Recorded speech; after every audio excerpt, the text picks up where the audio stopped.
अमित शाह, जो कि भारतीय जनता पार्टी के अध्यक्ष रहते हुए पार्टी को बदलने में काफी महत्वपूर्ण माने जाते रहे। वो व्यक्ति जो आज देश के गृह मंत्री हैं और गृह मंत्री के बतौर उन्होंने कई ऐसे फैसले किए हैं जो कि देश की सियासत में भी बड़े मुद्दे बन गए, साथ में देश के इतिहास में भी दर्ज हो गए। अपने पूरे जीवन को भारतीय जनता पार्टी के लिए खपाने वाले अमित शाह का जीवन परिचय क्या है, ये आज हम आपको बताएंगे।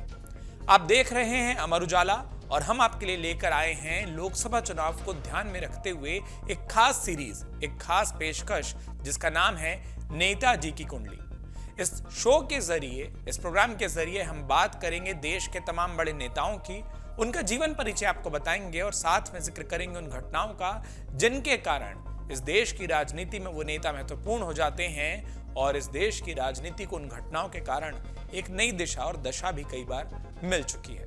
तो शुरू करते हैं नेताजी की कुंडली और आज बात होगी केंद्रीय गृह एवं सहकारिता मंत्री अमित शाह की। भारतीय जनता पार्टी के पूर्व अध्यक्ष और देश के वर्तमान गृह मंत्री अमित शाह का जन्म 22 अक्टूबर 1964 को मुंबई के एक गुजराती परिवार में हुआ था। उनकी मां का नाम कुसुमबेन और पिता का नाम अनिल चंद्र शाह था। अमित शाह के दादा गायकवाड़ के बड़ौदा स्टेट की एक छोटी रियासत मानसा के नगर सेठ थे। 16 साल की उम्र तक अमित शाह अपने पैतृक गांव मानसा गुजरात में ही रहे और वहीं से उन्होंने अपनी प्राथमिक शिक्षा पूरी की। अमित शाह की प्रारंभिक शिक्षा गायकवाड़ स्टेट के प्रमुख शास्त्रियों की देखरेख में हुई, जिसमें भारतीय मूल्य परंपरा के अनुसार उन्हें शिक्षा दी गई। भारतीय शास्त्रों, ऐतिहासिक ग्रंथों, व्याकरण और महाकाव्यों को वो बचपन से पढ़ चुके थे और इसी कारण आज भी अमित शाह की भारतीय दर्शन और ग्रंथों में खास दिलचस्पी बनी रहती है। अमित शाह की प्राथमिक शिक्षा पूरी होने के बाद उनका परिवार अहमदाबाद चला गया। शाह के जीवन पर उनकी मां का विशेष प्रभाव रहा। उनकी मां गांधीवादी महिला थी और इसी कारण अमित शाह ने खादी पहनना शुरू कर दिया। अब दौर आता है आपातकाल का। आपातकाल के दौर में जब भारत में साल 1977 में आम चुनाव हो रहे थे, तब अमित शाह 13 साल के थे। वे मेहसाणा लोकसभा सीट से जनसंघ के टिकट पर चुनाव लड़ रही सरदार वल्लभ भाई पटेल की बेटी मणिबेन पटेल के लिए गलियों में उस 13 साल की उम्र में पोस्टर स्टिकर लगाने के लिए निकल पड़े थे। अमित शाह का सार्वजनिक जीवन संघ के यानी कि राष्ट्रीय स्वयंसेवक संघ के एक स्वयंसेवक के रूप में साल 1980 में शुरू होता है, जब उनकी उम्र 16 साल की थी। इस बीच वो अखिल भारतीय विद्यार्थी परिषद से भी जुड़े। 1982 में शाह को अखिल भारतीय विद्यार्थी परिषद की गुजरात इकाई का संयुक्त सचिव बनाया गया। परिषद कार्यकर्ता के साथ साथ उन्होंने साल 1984 में भारतीय जनता पार्टी के लिए नारायणपुर वार्ड के सांघवी बूथ पोलिंग एजेंट के नाते काम किया और इस बात का जिक्र अक्सर अमित शाह करते हैं कि वो एक पोलिंग एजेंट से भारतीय जनता पार्टी के साथ जुड़े थे, बतौर पोलिंग एजेंट जुड़े थे और आज इस पद तक पहुंचे हैं। इसी वार्ड यानी कि सांघवी के जो बूथ पोलिंग एजेंट थे और नारायणपुर जो वार्ड था, उस वार्ड के अमित शाह पार्टी के सचिव भी बने थे। छोटा सा पद था, एक वार्ड का पार्टी सचिव बनना, लेकिन इसके बाद अमित शाह आगे बढ़ते गए। साल 1987 में अमित शाह भारतीय जनता पार्टी के युवा मोर्चा से जुड़े। 80 के दशक में दीनदयाल शोध संस्थान से भी वो जुड़ गए और इस संस्थान की प्रदेश इकाई में 8 सालों तक वो कोषाध्यक्ष के तौर पर काम करते रहे। इसी दौरान अमित शाह का संपर्क नानाजी देशमुख से हुआ और वो नानाजी देशमुख की कार्यशैली को देखकर काफी कुछ सीखे, जो आज अमित शाह की राजनीतिक स्टाइल में देखने को मिलता है। साल 1989 में अमित शाह भारतीय जनता पार्टी के अहमदाबाद नगर सचिव बने। इसी दौर में देश भर में राम जन्मभूमि आंदोलन की हवा चल रही थी। अमित शाह ने राम जन्मभूमि आंदोलन और उसके बाद आगे चलकर जो एकता यात्रा थी, उसमें भी बहुत सारे दायित्वों को निभाया जो कि भारतीय जनता पार्टी ने उस वक्त उन्हें दिए थे। उस वक्त भारतीय जनता पार्टी के दो बड़े चेहरे लाल कृष्ण आडवाणी और अटल बिहारी वाजपेयी, ये दोनों जब जब गांधीनगर लोकसभा सीट से चुनाव लड़े तो उनके चुनाव का प्रबंधन दायित्व भी अमित शाह ने संभाला और इस तरीके से उन्होंने अपने उस चुनावी कौशल को दिखाया जिसकी आज साख भारतीय जनता पार्टी के अंदर तमाम नेता और कई बार उनके विरोधी भी मानते हैं। लालकृष्ण आडवाणी के लोकसभा चुनाव के मैनेजमेंट का काम तो साल 2009 तक अमित शाह संभालते रहे। बात 90 के दशक की करते हैं। गुजरात में भारतीय जनता पार्टी तेजी से उभर रही थी। नरेंद्र मोदी उस वक्त भाजपा गुजरात के संगठन सचिव थे।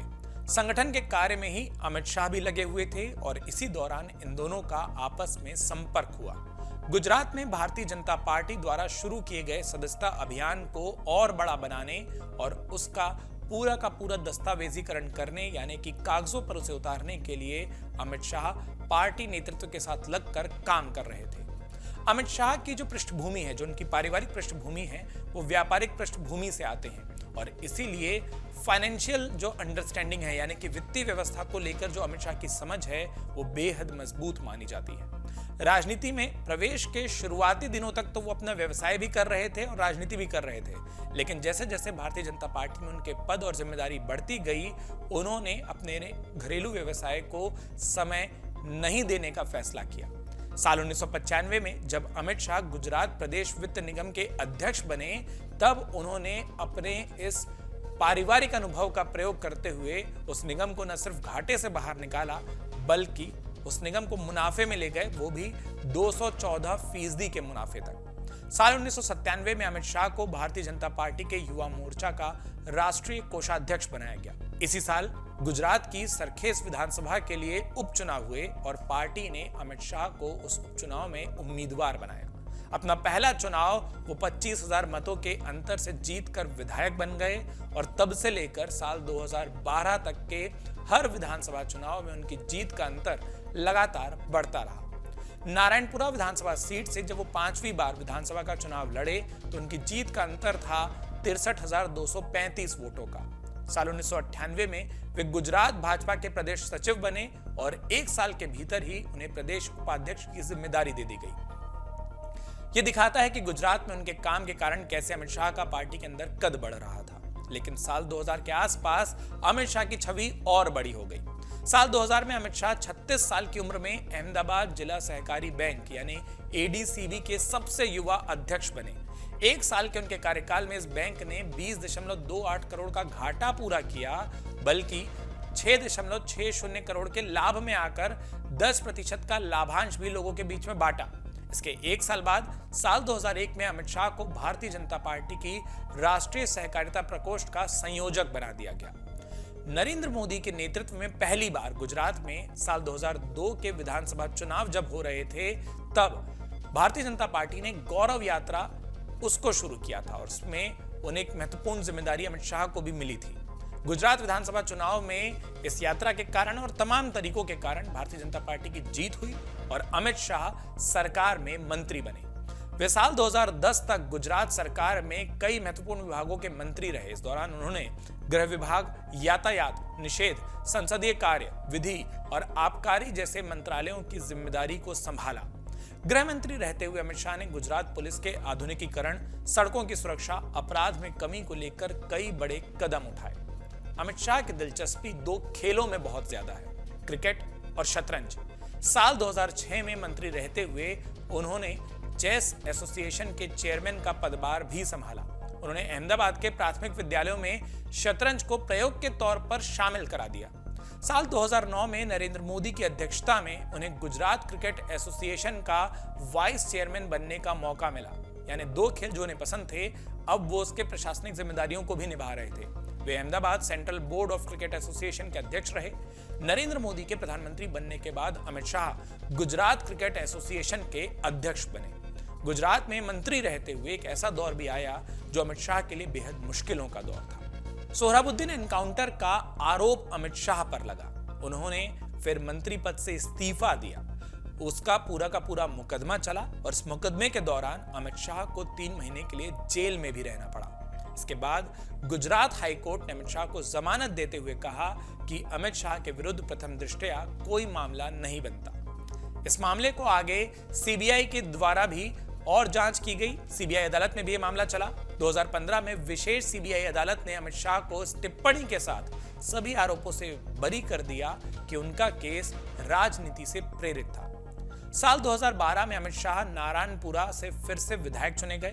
भारतीय जनता पार्टी ने साल 2013 में उन्हें पार्टी का राष्ट्रीय महामंत्री बना दिया और यहां से केंद्रीय भाजपा में अमित शाह का काम शुरू हुआ। और वो छवि जो आज हर एक भारतीय जनता पार्टी का कार्यकर्ता देखता है, वो क्यों बनी, अब वो दौर अमित शाह का शुरू होता है, उस बारे में आपको बताते हैं। साल 2014 के चुनाव में भारतीय जनता पार्टी ने जब नरेंद्र मोदी को अपना प्रधानमंत्री पद का उम्मीदवार बनाया तो अमित शाह को उत्तर प्रदेश का प्रभारी बनाकर भेजा गया। उस वक्त चुनाव में यूपी में भाजपा को 80 में से 73 सीटें मिली और ये केंद्र में भारतीय जनता पार्टी की सरकार बनने के सबसे बड़े कारणों में से एक रही। 9 जुलाई 2014 को अमित शाह इसके बाद भारतीय जनता पार्टी के राष्ट्रीय अध्यक्ष बन गए। उनका पहला कार्यकाल 2 सालों तक साल 2016 तक चला।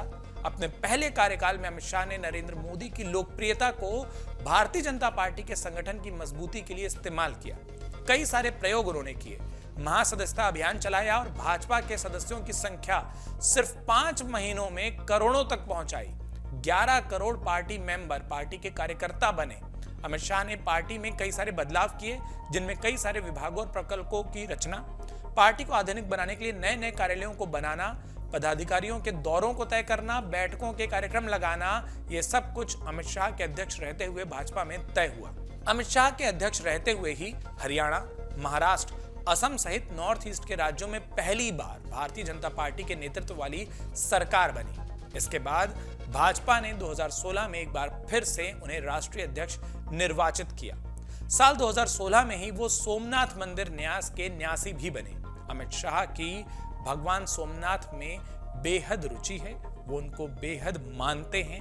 वो श्रद्धा किस तरीके की है, कई बार वो तस्वीरों में साफ तौर पर देखा जाता है। साल 2017 में अमित शाह गुजरात से राज्यसभा सदस्य के रूप में निर्वाचित हुए। 1997 से लगातार 2017 तक गुजरात विधानसभा सदस्य के रूप में जनप्रतिनिधि रहे अमित शाह 2019 में पहली बार गांधीनगर से लोकसभा का चुनाव लड़े। इस चुनाव में उन्हें 70% वोट हासिल हुए। 5,57,000 वोटों के अंतर से उन्होंने जीत हासिल की। साल 2019 में दोबारा चुनकर आई मोदी सरकार में अमित शाह का कद और बढ़ गया। वो देश के गृह मंत्री बने। वर्तमान में वे देश के गृह मंत्री के तौर पर अपने दायित्व का निर्वहन कर रहे हैं। उनके गृह मंत्री रहते हुए अनुच्छेद 370, समान नागरिक संहिता जैसे कई बड़े, जटिल और ऐतिहासिक निर्णय लिए गए। प्रधानमंत्री नरेंद्र मोदी ने 6 जुलाई 2021 को जब सहकारिता मंत्रालय का गठन किया तो अमित शाह को सहकारिता मंत्री का दायित्व भी मिला। सहकारिता के क्षेत्र में अमित शाह के पास अपना पुराना अनुभव है और उम्मीद है कि वो उस अनुभव का लाभ सहकारिता मंत्रालय को देंगे। अब अमित शाह के व्यक्तिगत जीवन के बारे में थोड़ी सी बात कर लेते हैं। अमित शाह खानों के खूब शौकीन हैं और अलग अलग तरीके के खानों को खाना पसंद करते हैं। उन्हें साहिर लुधियानवी की लिखी गजलें खूब पसंद है। चेस खेलना पसंद है। 2006 के बाद से अब तक वो किसी विदेश यात्रा पर नहीं गए हैं। भारतीय जनता पार्टी के कार्यकर्ताओं के बीच में अमित शाह अपनी अनुशासित कार्यशैली और ताबड़तोड़ दौरों के लिए जाने जाते हैं। वो सुबह किसी और राज्य में होते हैं तो शाम को किसी और। आध्यात्म और भारतीय दर्शन में उनकी खासी रुचि है और जैसा हमने बताया कि भगवान सोमनाथ के वो भक्त हैं, वो अक्सर गुजरात दौरे के दौरान सोमनाथ जाने की जरूर कोशिश करते हैं, द्वारकाधीश में दर्शन की कोशिश करते हैं और नवरात्र के दिनों में वो मां भगवती की पूजा करते भी देखे जाते हैं। अमित शाह के तेवर खासे लोकप्रिय हैं। बोलने का अंदाज, भाषण देने की शैली और संसद में दिए उनके भाषण खूब वायरल होते हैं। साल 2024 के लोकसभा चुनावों में प्रधानमंत्री नरेंद्र मोदी के नेतृत्व के बाद अमित शाह बीजेपी के लिए दूसरे बड़े चेहरे के तौर पर माने जाते हैं। हालांकि पार्टी के अध्यक्ष जेपी नड्डा भी उतने ही महत्वपूर्ण हैं, लेकिन अपने कार्यकाल में खास तौर पर अध्यक्ष रहते जिस तरीके से अमित शाह ने भारतीय जनता पार्टी को आगे बढ़ाया है, कार्यकर्ताओं के बीच में उनकी एक अलग और बड़ी लोकप्रिय छवि है। अब देखना होगा कि साल 2024 के लोकसभा चुनाव में अमित शाह के इस जीवन अनुभव और सार्वजनिक जीवन से मिली तमाम सीखों का लाभ वो पार्टी को किस तरीके से देते हैं। क्या एक बार फिर वो ऐसी रणनीति बनाते हैं जिसके कारण कई राजनीतिक विश्लेषक उन्हें राजनीति का चाणक्य भी कहते हैं। अगर आप ये वीडियो YouTube पर देख रहे हैं तो हमारे चैनल को सब्सक्राइब करें और बेल आइकन को दबाना ना भूलें। अगर आप Facebook पर ये वीडियो देख रहे हैं तो हमारे पेज को लाइक करें।